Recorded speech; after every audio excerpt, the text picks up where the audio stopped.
నమ్మకం కలిగిన మా దేవ, పరిశుద్ధులైన మా తండ్రి, మీ ఉన్నత నామమును బట్టి స్తోత్రాలు. ఏదైనా మిమ్మల్ని స్తుతించటం మానం.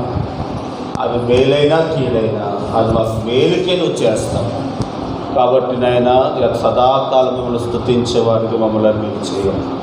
వచ్చిన బిడ్డలను దీవించి బలపరచండి. నీ వాక్య సమృద్ధి చేత మమ్మల్ని తృప్తిపరిచి, ఆదరించి, ధైర్యపరిచి, దీవించి, నీ వాగ్దానాలు మాకు నేర్పించి, అయ్యా ఎలాగ జీవించాలి లోకంలో, మా ద్వారా మీకు ఎలా మహిమ రావాలో మమ్మల్ని మీరు సరిచేసి సరిదిద్ది మీకే మహిమ తెచ్చుకోమని, మమ్మల్ని మీ కృపలో వదిలింపచేయమని యేసు ప్రభువారి పేరట అడిగి వేడుకుంటున్నాము తండ్రి. కూర్చున్నామండి. ప్రియులారా, ఈ సమయంలో దేవుని వాక్యం మనం విందాం. మన ప్రియులు కొండమట్ల జయశంకర్ గారు ఉన్నారు. వారు దేవుని వాక్యాన్ని అందిస్తారు. ప్రియులారా, మనము త్వరగా ముగించుకుందాం. తర్వాత ప్రభు బల్ల కార్యక్రమం ఉంది కాబట్టి దేవుని వాక్యాన్ని విందాం. 11 గంటల వరకు దేవుని వాక్యాన్ని చెప్తారు కాబట్టి దేవుని వాక్యాన్ని మనం విందాం అన్నారు.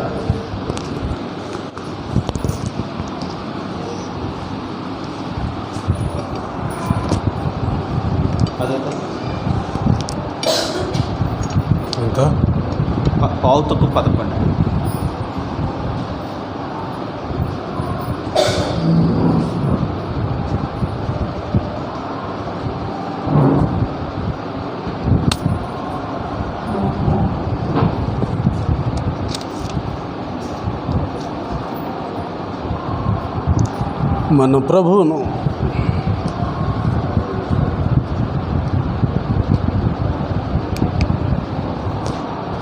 మన ప్రభువును రక్షకుడైన క్రీస్తు యేసు నామములో మీ అందరికీ శుభవందనములు తెలియజేయచ్చు ఉన్నాను. వాక్యాన్ని చదువుకుందాం. తెస్సలోనికి రాసినటువంటి మొదటి పత్రిక 4వ అధ్యాయము. తెస్సలోనికి రాసినటువంటి మొదటి పత్రిక 4వ అధ్యాయము 16వ వచనం చదువుకుందాం. ఆర్భాటముతోనూ ప్రధాన దూత శబ్దముతోనూ దేవుని బోరతోనూ పరలోకము నుండి ప్రభువు దిగివచ్చును. క్రీస్తునందుండి మృతులైన వారు మొదట లేతురు. దేవుడు తన పరిశుద్ధ వాక్యమును దీవించి ఆశీర్వదించునుగాక.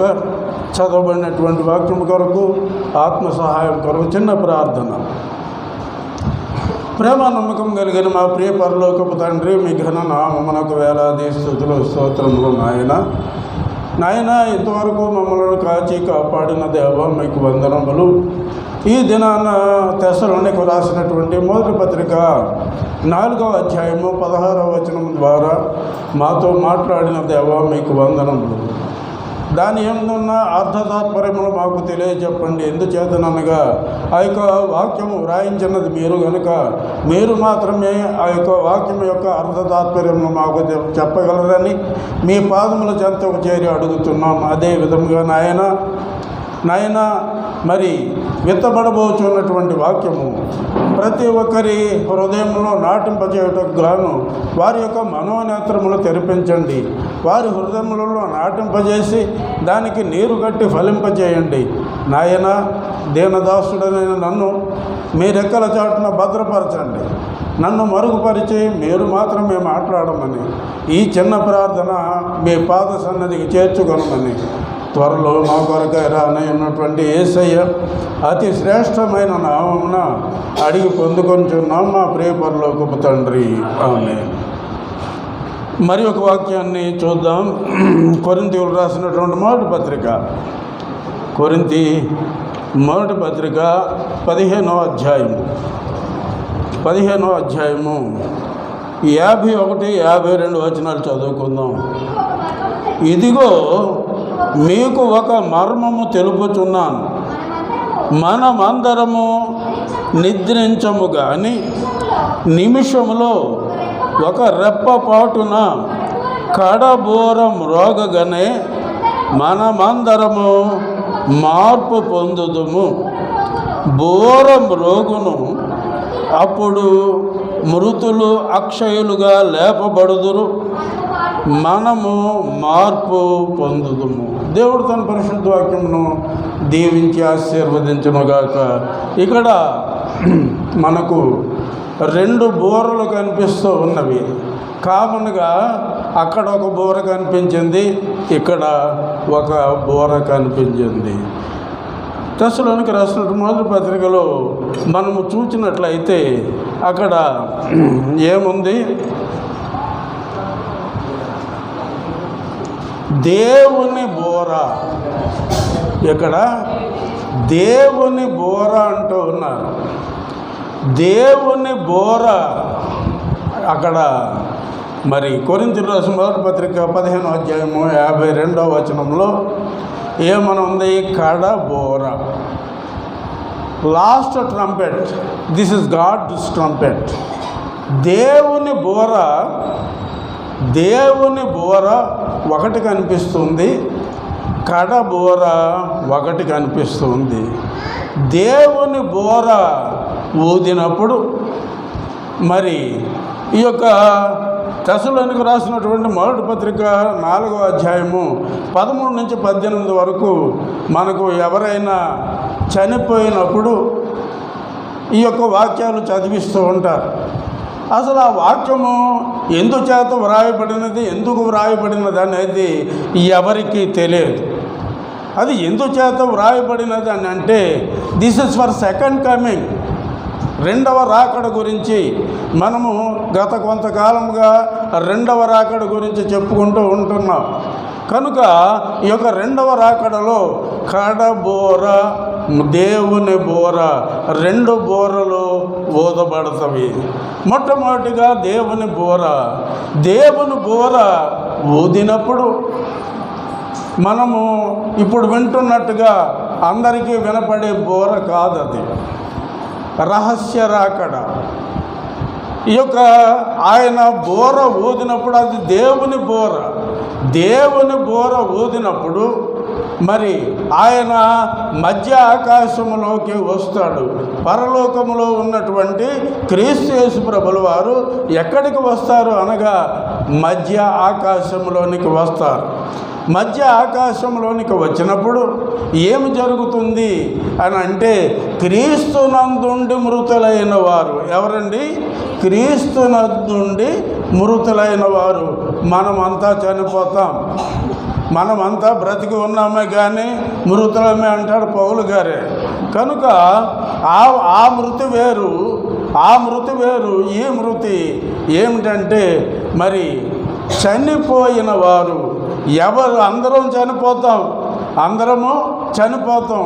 కానీ క్రీస్తు యేసునందుండి చనిపోయిన వారు అంటే దేవుని ఎడల భయభక్తులు కలిగి చనిపోయిన వారు, వాళ్ళు ఎప్పుడైతే మరి సమాధులలో పెట్టబడతారు, సమాధులలో పెట్టబడినటువంటి వారు ఏ విధముగా లేస్తారు?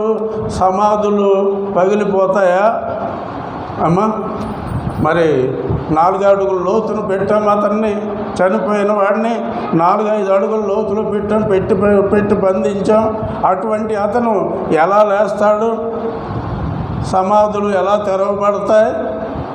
మన సమాధులు ఈ సమాధులు కాదు, మనము చూసేటువంటి సమాధులు కాదు అవి. ఎప్పుడైతే మనిషి ఇక్కడ కన్ను మూస్తాడో, ఒక మనుష్యుడు ఎప్పుడైతే కన్ను మూస్తాడో అతను ఎక్కడికి కొనుక్కోబడతాడు అని అంటే మృతుల లోకములోనికి. ఏమిటది? మృతుల లోకము. మృతుల లోకంలోనికి వెళ్ళిపోతాడు.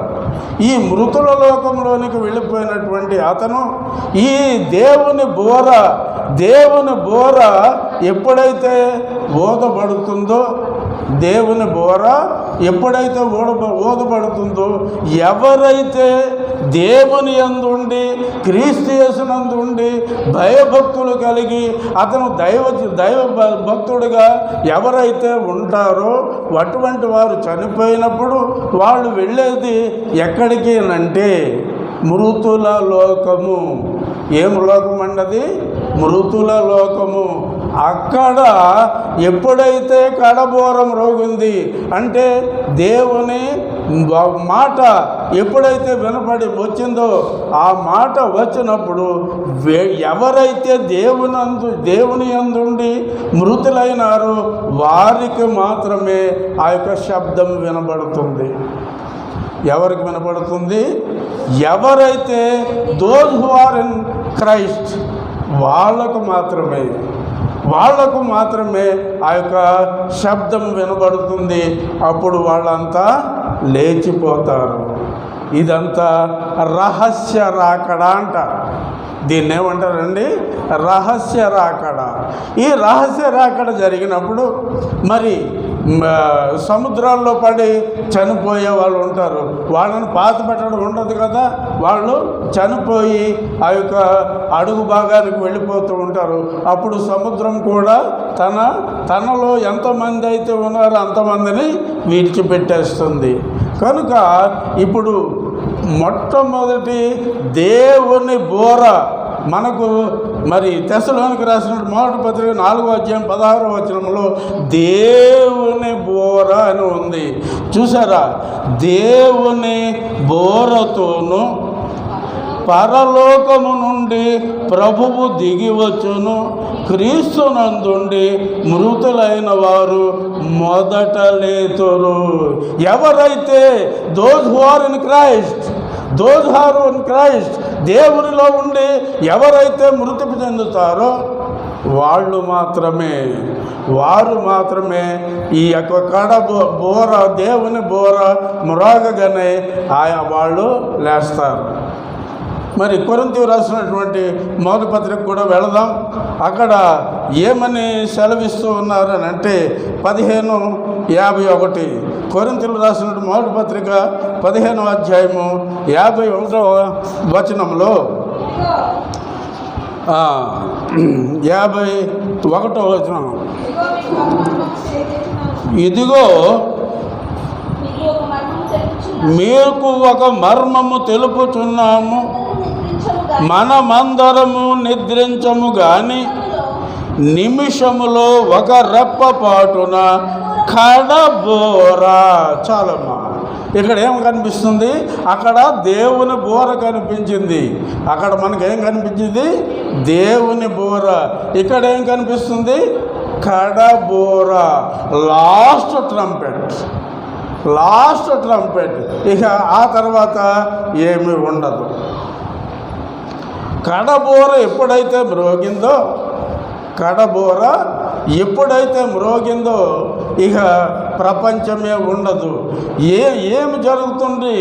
What will be happen? Last trumpet ఊదినప్పుడు ఆ యొక్క దేవదూత ఊదే ఆ యొక్క మొట్టమొదటి బోర దేవుని బోర, రెండవ బోర ఎవరిది అని అంటే మరి దేవదూత. ఈ దేవదూత ఊదేటువంటి రెండవ బోర ఎప్పుడైతే ఊదిందో ఇక ప్రపంచమే ఉండదు. ఇక్కడ మనకు ఈ కృపాయుగములో ఉన్నాం.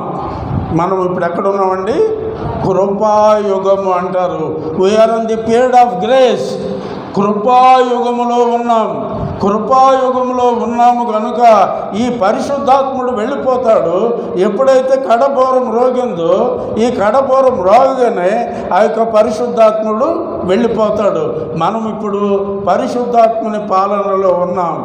యెహోవా దేవుల వారు తన అద్వితీయ కుమారుని పంపిన తర్వాత ఆయన 33.5 సంవత్సరాలు యెహోలోకములో ఉండి ఆయన వెళ్ళిపోయారు. నేను వెళ్ళకపోతే ఆ యొక్క ఆదరణకర్త రాదు అన్నారు. ఆయన వెళ్ళిన తర్వాత ఆదరణకర్త వచ్చాడు. అపోస్తల కార్యంలో 2వ అధ్యాయము 2వ వచనాన్ని మనము చూసినట్లయితే అపోస్తల కార్యములో 2వ అధ్యాయము 2వ వచనాన్ని కూడా 1 minute 2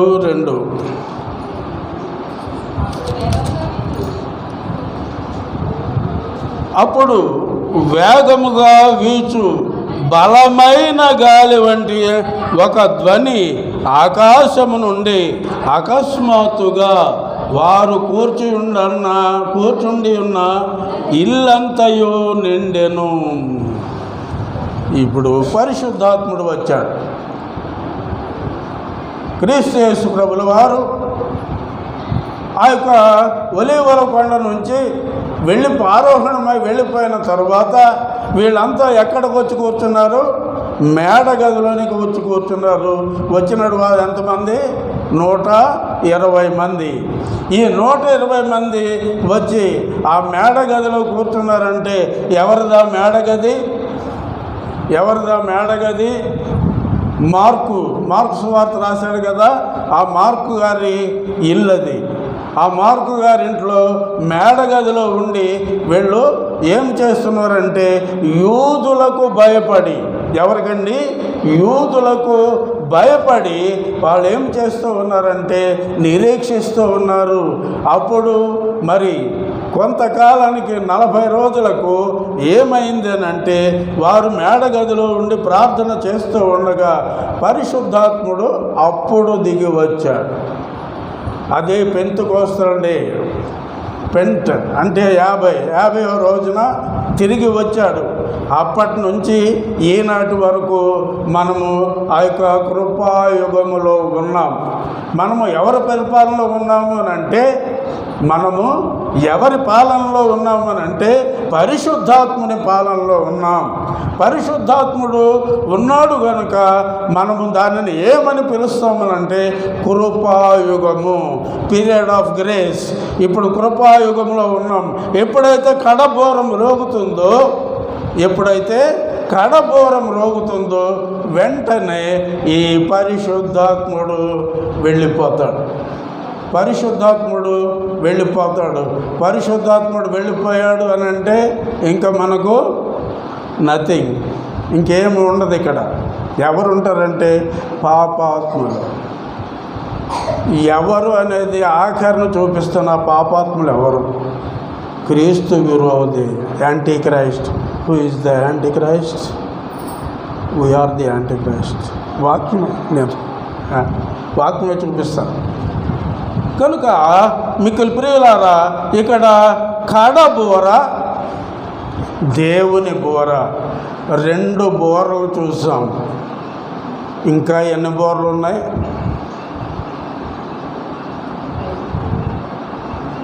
ఇంకా 7 బోర్లు ఉన్నాయి.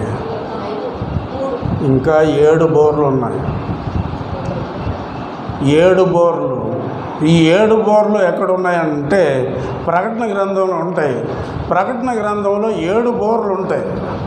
7 బోర్లు 8వ అధ్యాయము 7వ వచనం నుంచి ప్రారంభమై, ప్రకటన గ్రంథము 8వ అధ్యాయము 7వ వచనం నుంచి ప్రారంభమై 11వ అధ్యాయము 15వ వచనంతో ముగుస్తుంది. మొత్తం 7 బోర్లు. అవి చదివారు అని అంటే గుండె మరి ధైర్యం ఉండాలి. అది చదవడానికి గుండె ధైర్యం ఉండాలి. హార్ట్ పేషెంట్ పనికిరాడు. హార్ట్ పేషెంట్స్ అది చదవద్దు. నోట్ చేసావా? ఏంటది? ప్రకటన గ్రంథం 8వ అధ్యాయము 7 నుంచి 11వ అధ్యాయము 15వ వచనం వరకు మొత్తము 7 బోరలు. ఈ 7 బోర్లు ఏ పని చేస్తాయి అని అంటే మరి అది చదువుకుంటే తెలుస్తుంది. కనుక ఆ 7 బోర్ల గురించి మనము ముట్టుకోవద్దు. ప్రస్తుతము దేవుని బోర, కడబోర, ఈ 2 గురించి మాట్లాడుకుంటున్నాం. కనుక మొట్టమొదటిగా దేవుని బోర, గాడ్స్ ట్రంపెట్ గురించి నేర్చుకుందాం. ఈ గాడ్స్ ట్రంపెట్ వస్తే ఏమి జరుగుతుంది? ఈ గాడ్స్ ట్రంపెట్, దేవుని బోర వస్తే ఏమి జరుగుతుంది అనేటువంటిది మనము కొన్ని వాక్యాల ద్వారా నేర్చుకుందాం. తెస్సలోనికి రాసినటువంటి 2వ పత్రిక, అపోస్తలుడైన పౌలు తెస్సలోనికి వ్రాసినటువంటి 2వ పత్రిక 2వ అధ్యాయము 7వ వచనం కూడా చూద్దాం. 7 ధర్మ విరోధ సంబంధమైన మర్మము ఇప్పటికే క్రియ చేయుచున్నది, కానీ ఇది వరకు అడ్డగించుచున్నవాడు మధ్య నుండి తీసివేయబడు వరకే అడ్డగించును. అప్పుడు ఆ ధర్మ విరోధి బయలుపరచబడును. ప్రభువైన యేసు తన నోటి యూపరి చేత వానిని పరిహరించి తన ఆగమన ప్రకాశము చేత నాశనము చేయును. ఇక్కడ ధర్మ విరోధి. ఇప్పుడు మీ అందరికీ ఒక ప్రశ్న. అంత్యక్రీస్తు, క్రీస్తు విరోధి 2 మాటలు ఉంటాయి. అంత్యక్రీస్తు, క్రీస్తు విరోధి. అంత్యక్రీస్తు కరెక్టా? క్రీస్తు విరోధి కరెక్టా? అంత్యక్రీస్తు కరెక్టా? క్రీస్తు విరోధి కరెక్టా? అంత్యక్రీస్తు కరెక్టా? ఏదో ఒకటి చెప్పండి. మా మనవరాలను నోరు మీద పేసింది అంతే. అంత్య, దీనికి ఇంగ్లీష్ ఏంటి? లాస్ట్. Last last Christ. అంత్యక్రీస్తు, last Christ. How many Christ are there in our Bible? ఎంతమంది క్రీస్తులు ఉన్నారు? There is only one. ఒక్కడే క్రీస్తు. మనకు ఒక్కడే క్రీస్తు కనుక అంత్యక్రీస్తు అనేటువంటిది first Christ, last Christ. First Christ ఉన్నాడు కానీ లాస్ట్ క్రైస్ట్ లేడు మనకి. కనుక మరి అంత్యక్రీస్తు అనేది తప్పు. క్రీస్తు విరోధి అనాలి. ఏమనాలమ్మా? క్రీస్తు విరోధి. ఈ క్రీస్తు విరోధి ఎవరు అనగా ఆ యొక్క సాతానుడు. ఈ సాతానుడు మరి ఆయన వస్తే దేవుని బోర మ్రోగినట్లయితే, దేవుని బోర మ్రోగినట్లయితే ఎవరు మరి సంహరించబడతారు అనేటువంటి విషయం వాక్యములో ఉంది. 8వ వచనం చూడండి. 8వ వచనము, అది చివరి మాట. తన ఆగమన ప్రకాశము చేత నాశనము చేయును. ఉందా లేదా? తన ఆగమన ప్రకాశము చేత నాశనము చేయబడును అనేటువంటి మాట. కనుక ఆయన వచ్చేటప్పుడు ఎలా వస్తారంటే మంచి ప్రకాశమానమైనటువంటి ఆ యొక్క వెలుగుతో వస్తారు. వచ్చినప్పుడు ఏమవుతుంది? ఆ వెలుగును చూసి ఈ ధర్మ విరోధి, చాలా పేర్లు ఉన్నాయి, ఆ పేర్లు చాలా చెప్పాను. ధర్మ విరోధి ఏమవుతాడంటే హతము చేయబడతాడు, నాశనం అవుతాడు. ఇది మొట్టమొదటి ఫలము. ఫస్ట్ మరి ఆయన ఈ దేవుని బోర వచ్చినప్పుడు కలిగే ఫలితాల్లో మొట్టమొదటి ఫలితం అది. తిమోతికి వ్రాసినటువంటి 2వ పత్రిక, అపోస్తలుడైన పౌలు తిమోతికి వ్రాసినటువంటి 2వ పత్రిక 4వ అధ్యాయము 3-4 వచనాలు చదువుదామా?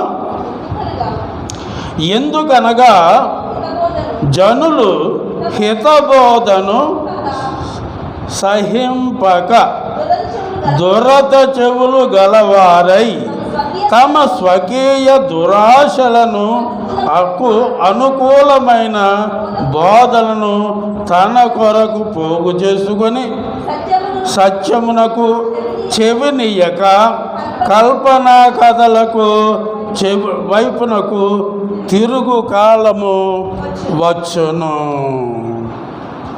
ఎంత గొప్ప మాట! ప్రస్తుత బోధకులు చేసే బోధ ఇదే. ప్రస్తుత బోధకులు చేసేటువంటి బోధ ఇదే. ఈ మధ్య ఎవరో ఒక అతను బయలుదేరాడు.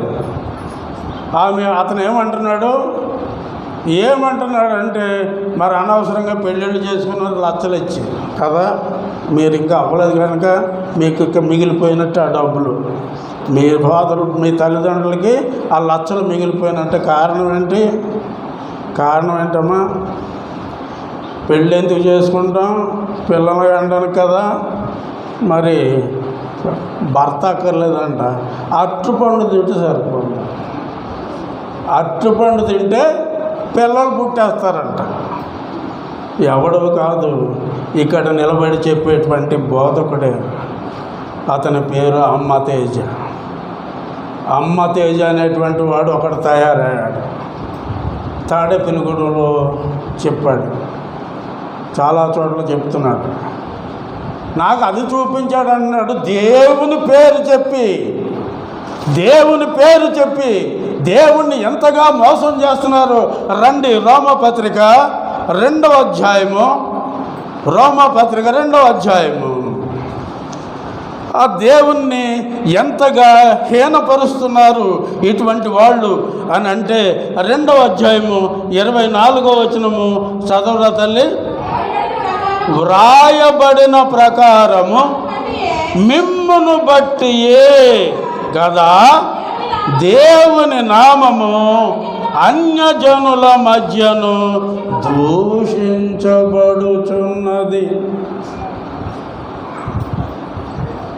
ఎంత గొప్ప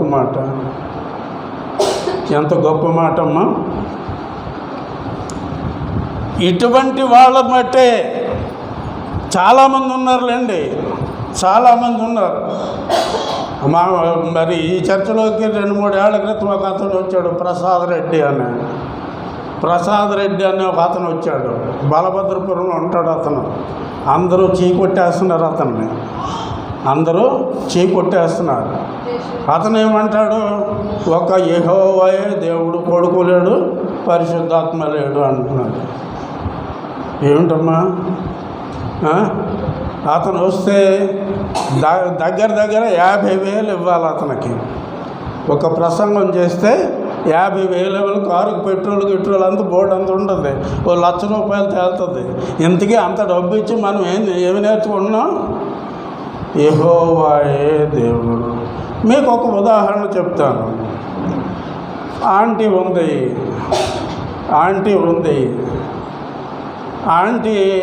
ఒక పెండ్లి చేసుకున్న కనుక ఆయనకు భార్య, పిల్లల్ని కనుక ఆ పిల్లలకు తల్లి. ఒక తల్లికి పుట్టింది కనుక ఆమెకు బిడ్డ. ఎంతమంది వచ్చారు? అక్కడ ఉండేది రాజవతమ్మ గారు ఒక్క ఆవిడే. గోగులమ్మకు పుట్టింది కనుక గోగులమ్మకి ఏమవుతుంది? కూతురు. ఇప్పుడు నోహ గారిని చేసుకుంది కనుక నోహ గారికి ఏమవుతుంది? భార్య. పిల్లల్ని మరి జాయికి భర్తనిచ్చింది కనుక అతనికి ఏమవుతుంది? తల్లి. ఎంతమంది వచ్చారు? 3 వచ్చారు. ఎంతమంది రాజవతులు చెప్పండి? ఒక్క ఆడబడే. తండ్రి కుమార పరిశుద్ధాత్మ.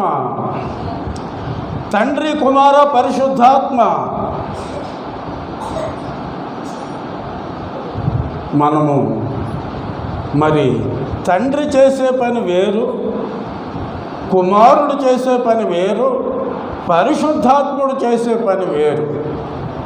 ఇవన్నీ ఒక్కటే. చేసే పనులను బట్టి ఇప్పుడు నేను ఇక్కడ సువార్థికుడిగా ఉన్నాను.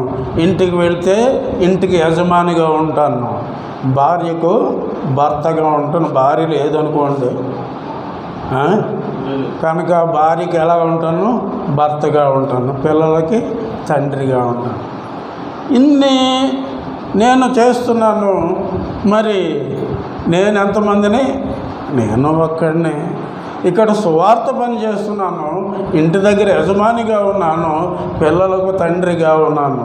అట్లని తండ్రి కుమార పరిశుద్ధాత్మ, తండ్రి కుమార పరిశుద్ధాత్మ. తండ్రి ఎగ్జిక్యూట్ ఆయన ఆజ్ఞాపిస్తాడు, ఒరే అబ్బాయి నువ్వు ఈ పని చేయి అని. అది యెహోవా దేవుని పని. కుమారుడైనటువంటి యేసుక్రీస్తు ప్రభులో దాన్ని ఎగ్జిక్యూషన్ అంటారు. దాన్ని ఆయన ఎగ్జిక్యూట్ చేస్తాడు. ఎగ్జిక్యూట్ చేసింది మరి దాన్ని నడిపించాల్సింది ఎవరంటే పరిశుద్ధాత్ముడు. ఈ ముగ్గురు ఒకరే చేసే పనిని బట్టి వాళ్ళ యొక్క క్యాడర్స్ మారుతూ ఉంటాయి. అయితే ఇక్కడ బాలభద్రపురం ఆ యొక్క ప్రసాద్ రెడ్డి ఏమని చెప్తాడు? కనుక మరి తండ్రి ఒక్కడే, ఇంకా బిడ్డలు లేరు అనేసి, కుమారుడు లేడు, పరిశుద్ధాత్మ లేడు అని చెప్తాడు. ఇవి బోధలు ఇవి. కనుక ఇక్కడ చూడండి, ఇటువంటి వారి 24వ వచనము మరలా ఒకసారి చూస్తే, వ్రాయబడిన ప్రకారము మిమ్మును బట్టియే కదా దేవుని నామము అన్యజనుల మధ్యను దూషించబడుచున్నది. కనుక ఇటువంటి వారి వల్ల మరి దూషించబడుతూ ఉంది. కనుక మిక్కడి ప్రియులారా, ఇక్కడ తిమోతికి రాసినటువంటి 2వ పత్రిక 4వ అధ్యాయము, 2వ పత్రిక 4వ అధ్యాయము 3-4 వచనాల్లో మనము చూసినట్లయితే,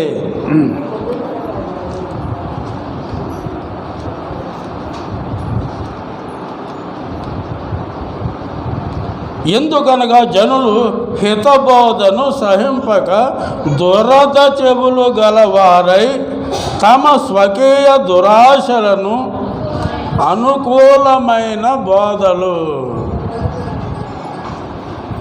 మనకు ఇష్టమైన బోధలు చెప్తేనే, మనకు ఇష్టమైన బోధలు, మంచి బోధ, హితబోధ అంటే మంచి బోధ, దేవుని వాక్యము. అది కాక రెండవది చెప్తేనే, కల్పనా కథలు వద్దురా బాబు అన్నాడు. కల్పనా కథలు వద్దు అంటున్నాడు. వాక్యమే, ఎవరు సొంతంగా చెప్పేవాళ్ళు లేరు, వాక్యమే. కనుక ఇక్కడ చూడండి, హితబోధలు సహింపక దురద చెవులు గలవారై తమ స్వకీయ దురాశలను అనుకూలమైన బోధకులను తమ కొరకు పోగు చేసుకొని సత్యమునకు చెవినీయక నేనే మార్గము, నేనే సత్యము, నేనే జీవము అంటే ఈ వాక్యమే. సత్యమునకు చెవినీయక, ఈ వాక్యానికి చెవినివ్వక మరి ఏవేవో కథలు చెప్తే అవి బాగుంటాయి. మనకి ఈ వాక్యము ఎవరికి నచ్చదు. వాక్యములోనే ఉంది, నేను నా నోటి మాటలు చెప్పేవి కావు. రండి, తెస్సలోనికి రాసినటువంటి 1వ పత్రిక 4వ అధ్యాయము, అది అయిపోయింది. యోహాను సువార్త 1వ అధ్యాయము 17వ వచనం. యోహాను సువార్త 1వ అధ్యాయము 17వ వచనంలో ఏముంది అని అంటే, ధర్మశాస్త్రము మోషే ద్వారా అనుగ్రహింపబడెను, కృపయు సత్యమును యేసుక్రీస్తు ద్వారా కలిగెను. ఈ కృపాయుగము ఆగిపోతుంది. ఎప్పుడైతే దేవుని బోర ఎప్పుడైతే వచ్చిందో ఈ యొక్క కృపాయుగము ఆగిపోతుంది. అంతరించబడుతుంది. తరువాత మరి ఒక వాక్యాన్ని మనము చూద్దాం. యెహెజ్కేలు గ్రంథము 37వ అధ్యాయము. యెహెజ్కేలు గ్రంథము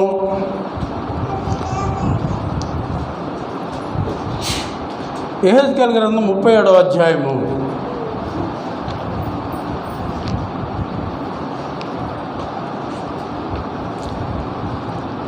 ఆ 22వ వచనం చూద్దామా? 37 యెహెజ్కేలు 37:22 చదవమ్మా. 1 minute చదవమ్మా.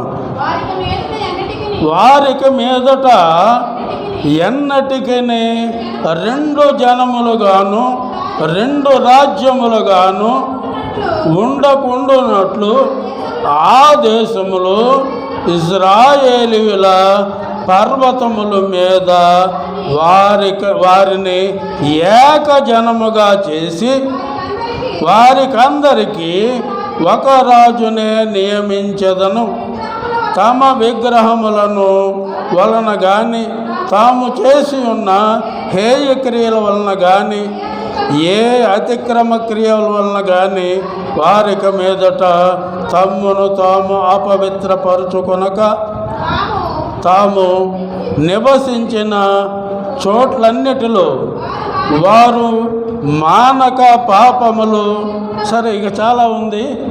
ఇక్కడ మనము తెలుసుకోవలసింది ఏంటంటే వారికి మీదట ఎన్నటికి 2 జనములు అంటూ ఉన్నాడు. 2 జనములు అంటూ ఉన్నాడు. 2 జనములు అంటే ఎవరు? ఇశ్రాయేలీలు, యూదులు. ఇశ్రాయేలీలు ఎక్కడ కొనుక్కోబడ్డారు?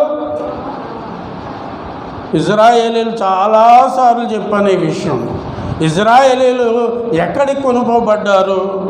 10 గోత్రాల వాళ్ళు అష్షూరు చెరకు కొనుక్కోబడ్డారు. ఈ అష్షూరు ఎక్కడ ఉంది? ప్రస్తుతం ఉన్నటువంటి ఇరాక్. ఉత్తర ఇరాక్ని అష్షూరు అంటారు. ఉత్తర ఇరాక్ని అష్షూరు అంటారు. కొంత వాళ్ళు ఏమయ్యారో తెలియదు. ఎవరండి? ఈ అష్షూరీయులు ఏమయ్యారు అని అంటే మరి అష్షూరు దేశంలో ఉన్నారు. ఇజ్రాయేల్ జనాంగం అంతా ఎక్కడున్నారు? అష్షూరులో ఉన్నారు, అనగా ఇరాక్, ఉత్తర ఇరాక్లో ఉన్నారు. ఇప్పుడు వీళ్ళు అక్కడ ఇజ్రాయేలీలు మరి అష్షూరులో మరి ఆ యొక్క బానిసలుగా ఉన్నారు. ఇప్పుడు బబులోనీయులు ఏమి చేశారు అని అంటే మరి అష్షూరు మీదకి యుద్ధానికి వెళ్ళారు. బబులోన్ ఎక్కడుంది? బబులోను దక్షిణ ఇరాక్. బబులోన్ ఎక్కడుందంటే దక్షిణ ఇరాక్. దాని పేరు ఇప్పుడు దక్షిణ ఇరాకు, అప్పుడు బబులోను. ఈ బబులోను రాజు ఏం చేశాడంటే అష్షూరు మీదకి యుద్ధానికి వెళ్ళాడు. ఆ యొక్క దేశాన్ని జయించి అక్కడ ఉన్నటువంటి జనాంగాన్ని అంతటినీ కూడా ఈ యొక్క బబులోనికి తీసుకొని వచ్చాడు. బబులోనుకు తీసుకొని వస్తే ఇప్పుడు అక్కడ ఉన్నవారు ఎవరున్నారు? అష్షూరులో ఎవరున్నారండి? అష్షూరులో అటు అష్షూరీలు ఉన్నారు, ఇజ్రాయేలీలు ఉన్నారు. వీళ్ళని చెరపట్టుకొని ఇప్పుడు ఎక్కడ తెచ్చారు? బబులోనుకు తెచ్చారు. ఈ బబులోన్లో ఎవరున్నారు? ఈ బబులోన్లో ఎవరున్నారు? యూదులు ఉన్నారు. బబులోను చెరకు యూదులు వెళ్ళారు, అష్షూరు చెరకు ఇజ్రాయేలీలు వెళ్ళారు. ఈ బబులోనీయులు వెళ్ళి ఇప్పుడు ఆ యొక్క ఇజ్రాయేలీలని, ఆ అష్షూరు ప్రజల్ని తీసుకొని ఎక్కడికి వచ్చారంటే బబులోనుకి తీసుకొని వచ్చారు. ఇప్పుడు ఇక్కడ ఇజ్రాయేలీలు, యూదులు ఇద్దరు ఉన్నారా లేదా? ఎక్కడ? ఏం వింటున్నారు? నేను చెప్పింది ఏం అర్థం కావట్లేదు అనుకుంటా. ఇప్పుడు వీళ్ళంతా ఎక్కడ ఉన్నారంటే బబులోనులో ఉన్నారు. ఇక్కడ ఇజ్రాయేలు దేశం, ఇజ్రాయేలీలు, యూదులు వీళ్ళిద్దరూ ఇప్పుడు ఎక్కడ ఉన్నారండి? యోధాదే బబులోనులో ఉన్నారు. ఇప్పుడు అదే మాట ఇక్కడ చెప్తున్నారు. ఇంతవరకు ఎలా ఉన్నారంటే ఇజ్రాయేలీలు, యూదులు, ఈ 2 గోత్రాల వారు యూదులు, పైన ఉండేటువంటి 10 గోత్రాల వారు ఇజ్రాయేలీలు. వీళ్ళిద్దరూ 2 జనాలుగా ఉండేవారు, కానీ వాళ్ళిద్దరూ 2 జనములుగా కాక అనేటువంటి మాట ఇక్కడ కనిపిస్తుంది. 37:22లో ఆ మాట కానీ వారికి మీదట ఎన్నటికని 2 జనములుగాను 2 రాజ్యములుగాను ఉండకుండానట్లు ఆ దేశములో ఇజ్రాయేలీల పర్వతముల మీద ఇక వాళ్ళిద్దరిని ఇప్పుడు బబులోను చెర నుంచి ఎప్పుడైతే దేవుని బోర మ్రోగుతుందో, ఎప్పుడైతే దేవుని బోర మ్రోగుతుందో వీళ్ళు కూడా ఎక్కడ ఈ ఇజ్రాయేల్ దేశం నుంచి ఇందులో కూడా పరిశుద్ధులు వెళతారు. రండి మరి ఒక వాక్యాన్ని మనము చూసి ముగించుకుందాం. ఆమోసు గ్రంథము 8వ అధ్యాయము. ఆమోసు గ్రంథము 8వ అధ్యాయము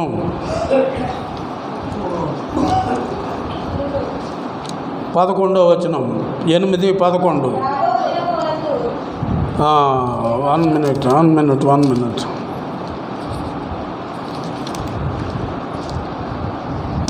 8:11 చదువురా. రాబోవు దినములందు దేశములో నేను క్షామము పుట్టింతును, అది అన్నపానములు లేకపోవుట చేత కలుగు క్షామము కాక యెహోవా మాటను వినకపోవుట వలన కలుగు క్షామముగా ఉండును. ఇదే యెహోవా వాక్కు. ఏముంటుంది దీనికి? ఇంకో మాట ఉంటుంది. ఏంటి? క్షామము ఒత్తు తేడా. ఈ క్షామము అంటే కరువు. ఈ కరువు అని అంటే మా చిన్నప్పుడు ఇలా ముసురు పడితే పొయ్యిలో పిల్లలు పడుకునేవి. అది కరువు అంటే, క్షామం అంటే అది. ఇప్పుడు ఆ క్షామం లేదు. ప్రతి ఇంటిలోనూ సమృద్ధి ఉన్నది. కానీ లేనిది ఏమీ వాక్యం. రండి, యేసు రాజుగా వచ్చుచున్నాడు. యేసు రాజుగా వచ్చుచున్నాడు. భూలోకమంతా తెలుసుకుంటారు. యేసు రాజుగా వచ్చుచున్నాడు. భూలోకమంతా తెలుసుకుంటారు. రవి కోటి తేజుడు, రమ్యమైన దేవుడు. రవి కోటి తేజుడు, రమ్యమైన దేవుడు. రారాజుగా వచ్చుచున్నాడు. రారాజుగా వచ్చుచున్నాడు. యేసు రాజుగా వచ్చుచున్నాడు. భూలోకమంతా తెలుసుకుంటారు. 7 ఏండ్లు పరిశుద్ధులకు విందవబోతుంది. 7 ఏండ్లు పరిశుద్ధులకు విందవబోతుంది. 7 ఏండ్లు లోకం మీదికి శ్రమ రాబోతుంది. ఈ సువార్త మోయబడు. ఈ సువార్త మోయబడు. వాక్యమే కరవగును. వాక్యమే కరవగును. యేసు రాజుగా వచ్చుచున్నాడు. లోకమంతా తెలుసుకుంటారు. యేసు రాజుగా వచ్చుచున్నాడు.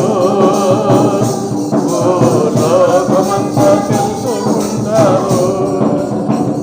ఏముందమ్మా? ఏంటి వాక్యము? ఇదే.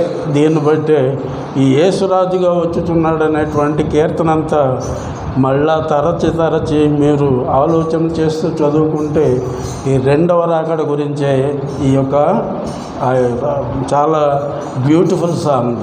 కనుక ఇక్కడ మనకు అన్నీ ఉన్నాయి కానీ ఏమి లేదు మనకి. మొన్న 28వ తారీఖున ఒక అమ్మాయిని మెట్టినింటికి పంపడానికి వెళ్ళాను. సరే బయలుదేరే ముందు ప్రార్థన చేయమన్నారు. బైబిల్ ఒకసారి ఇవ్వండి అమ్మా అన్నాను. ఇల్లంతా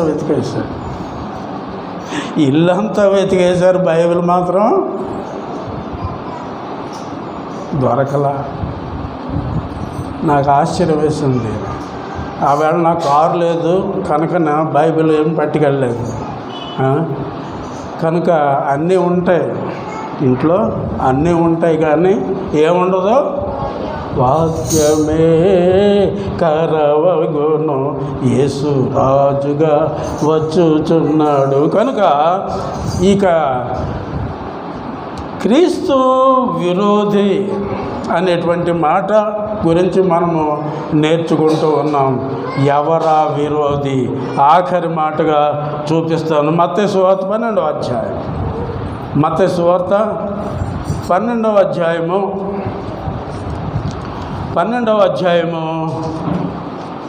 30వ వచనం చూడండి. 12:30 నా పక్షమున నుండని వాడు అది. ఆయన పక్షంగా ఎవరు ఉండరో ఆయన నా విరోధి. ఎవరు మాట్లాడుతున్నారు ఈ మాటలు?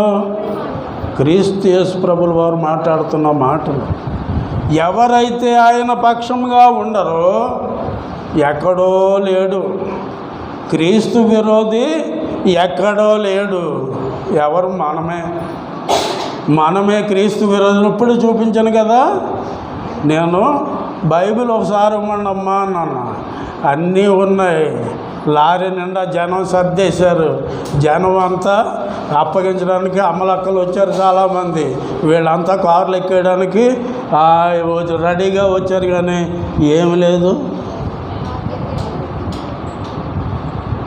అది కనుక మనమే క్రీస్తు విరోధులు, ఎవరో కాదు, మనమే క్రీస్తు విరోధులు.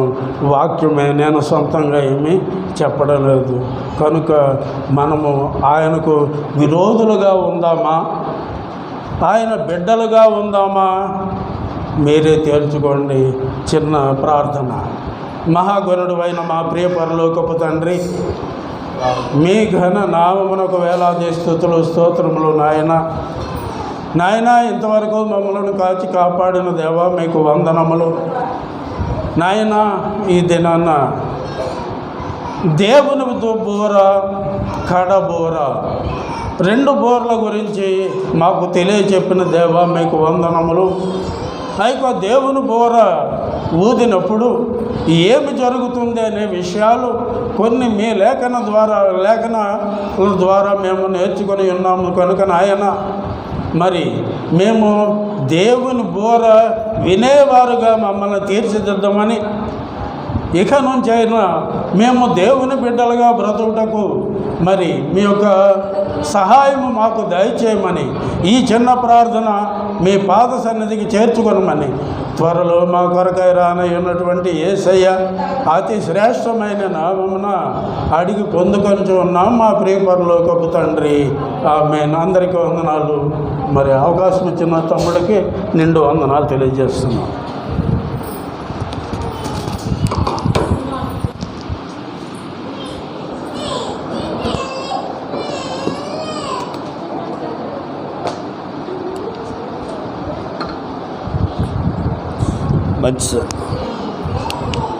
మంచిదండి. ఇంతవరకు యేసు ప్రభు వారి 2వ రాక కొరకు సూచనలు, నెరవేర్పులు ప్రియులు ఉన్నమాటలు జయశేఖర్ గారి ద్వారా మనం వింటూ వస్తూ ఉన్నాం, నేర్చుకుంటూ ఉన్నాం. కాబట్టి ఇవన్నీ నెరవేరుతున్నప్పుడు ఇది ప్రభు రాక సమీపంగా ఉందని మనం సిద్ధపడదాం. ప్రియులారా, ఇంకా 10 నిమిషాల్లో ఈ కార్యక్రమం ముగిస్తాను. త్వరగా ముగించుకున్న కార్యక్రమంలో మనం ముందుకు వెళదాం. దేవుడు ఆదియందు తన పోలిక చెప్పిన ఒక నరుడు చేద్దామని అనుకున్నాడట. అనుకుని నరుని కొరకు ఏది కావాలో అవన్నీ దేవుడు కలుగజేశాడు. భూమిని, ఆకాశమును, నీరును, సమస్తము కలుగజేశాడు. కలుగజేసిన తర్వాత మట్టి తీసుకొని ఆ మట్టిని బొమ్మగా చేసి ఆ బొమ్మకి ఊపిరి ఊదాడట. ప్రభు ఆ దేవుడు ఆ మానవుడి ముక్కు దగ్గర ఉప్పను ఓదగా మనుషుడు జీవాత్మ అయ్యాడు. కనుక ఆదాముకు సాటైన సహాయం కావను చేసి వారిని ఆశీర్వదించి మీరు ఫలించి అభివృద్ధి చెంది విస్తరించి భూమిని నింపుడు అన్నారు. ప్రియులారా, ఆదాము అవ్వకు దేవుడిచ్చిన ఆజ్ఞ చెయ్యొద్దు అన్నది చేయటాన్ని బట్టి ఆజ్ఞ అతిక్రమమే పాపం. పాపం ద్వారా వచ్చిన జీతము మరణం. కాబట్టి ప్రియులారా గమనించండి. కనుక మానవుడు దేవుని చేత నియమించబడిన వాడు. శరీరము మన్ను నుండి వచ్చింది, కానీ ఆత్మ ఎవరిచ్చింది? దేవుడిచ్చింది. వినాలి ముగించేస్తా. దేవుడిచ్చింది. కనుక ఒక రోజున 70 సంవత్సరాలు, 80 సంవత్సరాలు, ఒక 100 సంవత్సరాలు ఈ భూలోకంలో జీవించిన తర్వాత మన శరీరం విడిచిపెట్టి మన ఆత్మ ఏమవుతుందని అంటే వెళ్ళిపోదు. శరీరానికి సావు ఉంది కానీ మరణం ఉంది, కానీ ఆత్మకి ఏమి లేదని అంటే మరణం లేదు. 2 స్థలాలు ఉన్నాయి. ఈ ఆత్మ చేరవలసిన స్థలం 2 ఉన్నాయి. మొదటి స్థలం ఏదనంటే కనుక ప్రియులారా దేవుడు ఉండే స్థలం, దాన్ని ఏమన్నారంటే స్వర్గం అన్నారు, పరలోకం అన్నారు. 2వ స్థలం ఉంది ఏంటనంటే నరకం, అగ్ని ఆరదు ఉరుగు సాగు. కాబట్టి 2 స్థలాలకు వెళ్ళాలి. వెళితే పరలోకానికైనా వెళ్ళాలి, లేకపోతే నరకానికైనా వెళ్ళాలి. ప్రియులారా, పరలోకానికి చేరాలి అని అంటే కనుక పరలోకానికి మార్గమైన యేసయ్యను మనం ఏం చేయాలనంటే తెలుసుకుని ఆయనను అనుసరించే వారంగా ఉండాలి. ప్రియులారా, ఒకటి మాట మీకు జ్ఞాపకం చేసి ప్రార్థన చేస్తాం. ప్రభు వల్ల మనం ప్రభు శరీరాన్ని, ప్రభు రక్తాన్ని తీసుకుందాం. యోహాను సువార్త 3వ అధ్యాయంలో దేవుడు లోకమును ఎంతో ప్రేమించాడు. ప్రేమించి ఎవరూ నశించిపోకుండా ఉండాలని ఆయన ఏం చేశాడంటే తన కుమారుడైన యేసు ప్రభువారిని లోకానికి పంపించాడు. ఆయన బలియాగము ద్వారా మానవులకు ఏం దొరికిందని అంటే విమోచన, పాప క్షమాపణ దొరికింది. కాబట్టి ప్రియులారా, యోహాను సువార్తలో మనం చదివితే చూడండి, ఆ మాటను చదువుకుందాము. యోహాను సువార్త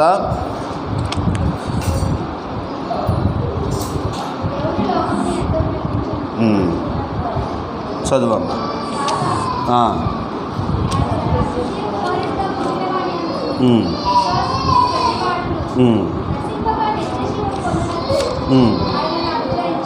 ఆయనను అనుగ్రహించెను.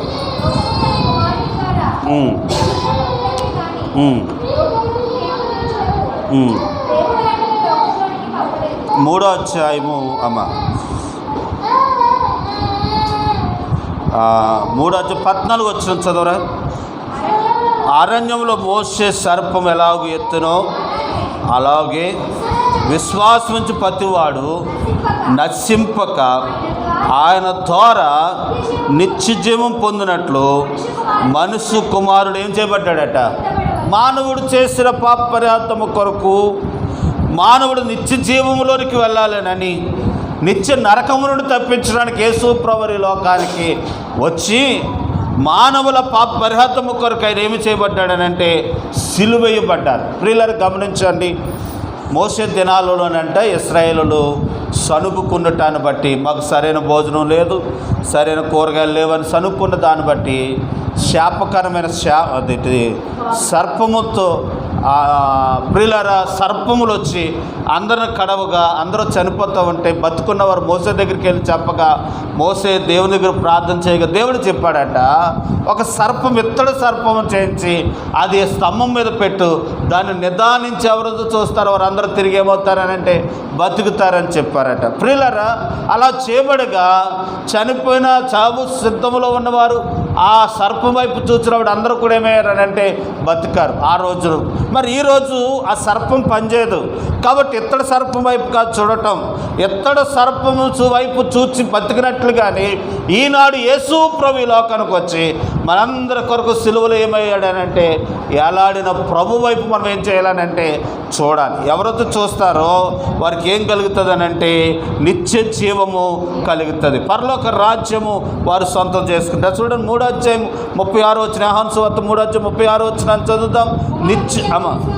నిత్య జీవము కలవాడుగా ఉండాలంటే ఏం చేయాలంటే, ఒకటి కుమారుని యందు విశ్వాసం ఉంచువాడే నిత్య జీవం గలవాడు, కుమారునికి విధేయుడైన వాడు జీవము చూడడు కానీ దేవుని ఉగ్రత వాని మీదకి దిగు. నేను ఎక్కడో మాట చెప్తున్నాను, మనం నిత్య జీవము గలవారుగా ఉండాలనంటే యేసు ప్రభునందు మనం ఏముంచాలట, విశ్వాసం ఉంచాలట. ఆమె ఏముంచాలి, విశ్వాసం అంటే ఏంటి అని అంటే ఆయన ఏదైనా చేయగలడని, ఆయన దేవుడని, రక్షకుడని, చనిపోయి తిరిగి లేచాడని మనం నమ్మిన ఎడల, విశ్వాసం ఉంచిన ఎడల నిత్య జీవం గలవారు. 1, 2 ఏంటనంటే ఆయనకు మనం విధేయులు అవ్వాలట. ఆయనకి ఏమవ్వాలి అంటే లోబడాలి. లోబడేవాడే నిత్య జీవానికి వారసుడు. చూడండి అదే యోహాను సువార్త 5వ అధ్యాయం 24వ వచనంలో చదువుతాం. 5వ అధ్యాయం 24వ వచనం చదువురా. నా మాట విని నన్ను పంపిన వాని యందు విశ్వాసం ఉంచువాడే ఆయన నిత్య జీవం. ఎవరికనంటే ఆయన మాటను ఏం చేయాలట, వినాలి. ఎవరైతే వింటారో వాడు ఎక్కడికి వెళ్తాడట, నిత్య. ఒక విషయాన్ని గమనించండి, చదువుకున్న వాళ్ళు ఏయో కోడిగుడ్డు కీకులు పీకుతూ ఉంటారు, కానీ నాలాంటి చదువు లేని వాళ్ళు ఒకటి నమ్ముకున్నాం, ఏంటనంటే ఆయన దేవుడు, ఆయన ఏం చెప్తే అది చేయాలి అని. అదే మాకు చదువుకున్న వాళ్ళు ఏమేమో చెప్తారు, కానీ నేను అనేది ఏంటంటే నేను అనుకుంటున్నాను ఆయన నమ్మినోడు ధన్యుడు. ప్రియులారా, కనుక దేవుని వాక్యం చెప్తున్న మాట ఏంటంటే ఆయన ఏం చెప్తాడు అది చేయాలి, అది నమ్మాలి, అది చేయాలి. అలా చేసినప్పుడు మనకేమవుతుందట, నిత్య జీవం గలవారు. కొంతమంది తెలిసి తెలవనట్టుగా ఎగస్ట్రాగా అది నిజమా, అది చెయ్యాలా, అది చేయకూడదా, అలాగా ఇలాగా ఇవన్నీ ప్రియులారా, మనకు అదంతా అనవసరం. ఆయన ఏం చెప్పాడు అది చేయాలి, ఆయన నమ్ముతమే అంతే.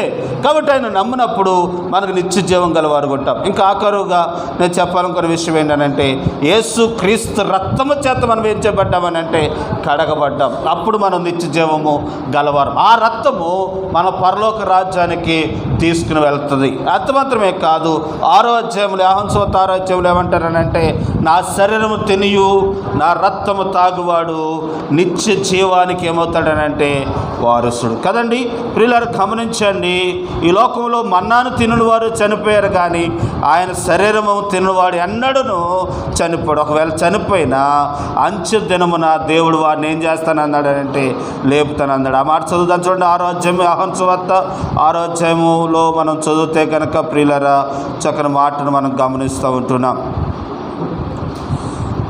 6వ అధ్యాయము ఎన్నో వచ్చినవరా 54 వచ్చు. నా శరీరము తిని నా రక్తము తాగువాడే నిత్య జీవము గలవాడు, అంచె దినమున నేను వారిని. కాబట్టి ఆయన శరీరమును ఆయన రక్తమును తినేవాడు నిత్య జీవాన్ని వారసుడు, వారు అంచె దినములో లేపి పరలోక రాజ్యానికి వారసుడిగా చేస్తాడు. ప్రియులారా, గమనించండి, ఏంటనంటే నశించిన వానికి దేవుని సిలువ ఎలాగుందంట, ఎర్రితనముగా ఉందంట. రక్షించబడాలనుకున్న వాడికి ఆ సిలువే ఎలాగుందంట అండి, దేవుని శక్తి. ఏంటి దాచరసం ఏంటి, ఈ రొట్టె ఏంటండి, ఈ గొడవ ఏంటండి అని అంటారు అన్యజనులు. కానీ రక్షించబడాలనుకున్న వాడికి ఆయన చెప్పాడు బాబు, ఆయన చెప్పాడు కట్ట, ఆయన మాటలో జీవం ఉంది, ఆయన చెప్పినట్టుగా ఆయన శరీరం తింటే, ఆయన రక్తం తాగితే అంచుదినం అంత దేవుడు మమ్మల్ని ఏం చేస్తాడట, లేపుతాడంట అని మనం నమ్మి తీసుకుంటే మనం ధన్యులము. నమ్మకపోతే శిక్ష విధి మనం కలుగుతుంది. కాబట్టి తీసుకున్నాం మనము దైవ భయముతో యోగ్యులుగా పరిశుద్ధులుగా మన ప్రభు సన్నిధానంలో, అయోగ్యులుగా కాక యోగ్యులుగా తీసుకున్న మట్టి కృప దేవుడు మనకు సహాయం చేయనుగాక. ఆమె తరలి వంచుదాం, కళ్ళు మూసుకుందాం, ప్రార్థన చేద్దాం. ప్రభు అయిన యేసు తన అప్పగింపటి రాత్రి ఒక రొట్టెనెత్తుకుని కృతజ్ఞతాస్తుతులు చెల్లించి ఇది మీ కొరకే నా శరీరము, నన్ను జ్ఞాపకం చేసుకున్నట్టకే దీన్ని చేయడని చెప్పాను. ప్రియులారా, అర్థమవుతే గనక ఈ మాట నువ్వు చెప్తే ధన్యుడవు. ఆదాము అవ్వ చేసిన పాపమును బట్టి మరణం కొని తెచ్చుకున్నాం.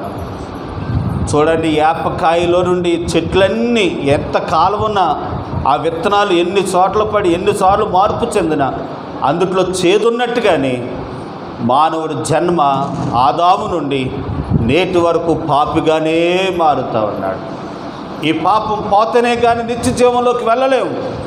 కాబట్టి ఆ నిత్య జీవం గలవారుగా ఉండాలి అని అంటే యేసు ప్రభువు లోకానికి వచ్చి మన కొరకు తన రక్తము కార్చి చనిపోయి తిరిగి లేచాడు. మనము నిత్య జీవానికి వారసులు అవ్వాలంటే గొర్రెలను నడిపించవలసిన పని లేదు, మేకలను నడిపించవలసిన పని లేదు, ఏదో చేయవలసిన పని లేదు. యేసు ప్రభునందు విశ్వాసం ఉంచితే చాలు మనం నిత్య జీవం గలవారు. ఆయన మాట వింటే చాలు నిత్య జీవం గలవారు. ఆయన చెప్పింది చేస్తే చాలు నిత్య జీవం గలవారు. కాబట్టి ఆయన చెప్పింది, ఇదిగో నా శరీరం తినండి, నా రక్తం తాగండి, తిన్నవాడు తాగువారు వారు నిత్య జీవం గలవారని చెప్పారు. కాబట్టి ఆయన ఇచ్చిన మాట ఆజ్ఞ ప్రకారము ఆయన శరీరము ఆయన రక్తంలో మనం పాలు పొందుదాం. కనుక నశించాలనుకున్న వారికి దరితరంగా ఉంటుంది, కానీ నువ్వు రక్షించబడాలనుకుంటే ఇది నీకు దేవుని శ్రద్ధ నేరికి ఇదే నన్ను బలపరుస్తుంది, ఇదే నన్ను బతికిస్తుంది, ఇదే నన్ను నిత్య జీవం తీసుకెళ్తుందని మనము అయోగ్యులకు కాక యోగ్యులముగా ఆయన శరీరంలో పాలు పంపులు పొందుదాం. ప్రభా మీకు వందనాలు అయ్యా. 2024 సంవత్సరాల క్రితమే మానవైన మా కొరకు పాప పరిహార్థముగా మా పాపములు క్షమించడానికి లోకానికి వచ్చి మీరు సిలువైబడి రక్తము కార్చి చనిపోయి సమాధి చేయబడి 3వ దినాన్ని తిరిగి లేచిన మా ప్రభువా మీకు వందనాలు. మీరు మాకు ఇచ్చిన మీ శరీరాన్ని మీ రక్తాన్ని మేము తీసుకుంటూ ఉన్నాం. మమ్మల్ని పరిశుద్ధపరచండి, నిర్దోషులుగా చేయండి. అయోగ్యంగా ఏమైనా పనులు ఉంటే మమ్మల్ని క్షమించండి. ఈ అమూల్యమైన రక్తం ద్వారా కడగండి ప్రభువా. మీరు మాకు సహాయపడమని యేసు ప్రభువు పేరిట అడిగి వేడుకుంటున్నాము తండ్రి, ఆమేన్. ప్రభువైన యేసు తన అప్పగింపడి రాత్రి ఒక రొట్టెను ఎత్తుకొని కృతజ్ఞతాస్తుతులు చెల్లించి, ఇది నా శరీరము తిన్నప్పుడల్లా నన్ను జ్ఞాపకం చేసుకోడని చెప్పాను. మనమును ఆ ప్రకారముగా ఆయన శరీరములో ఆయన జ్ఞాపకం చేసుకుంటూ మనం తీసుకుందాము గాక. ఏ బలవంతం లేదు. ఎవరైతే సిద్ధపడ్డారో సిద్ధపడిన వారు మీ కుడి చేయి చూపించండి. మీ దగ్గర తేబడినప్పుడు ఇది ప్రభు శరీరం అని ఎరిగి ఆయన శరీరంలో పాలు పంపులు పొందుతాం. ఎవరు పాటు పడుతూ ఉంటారు, మనం తీసుకుంటాం.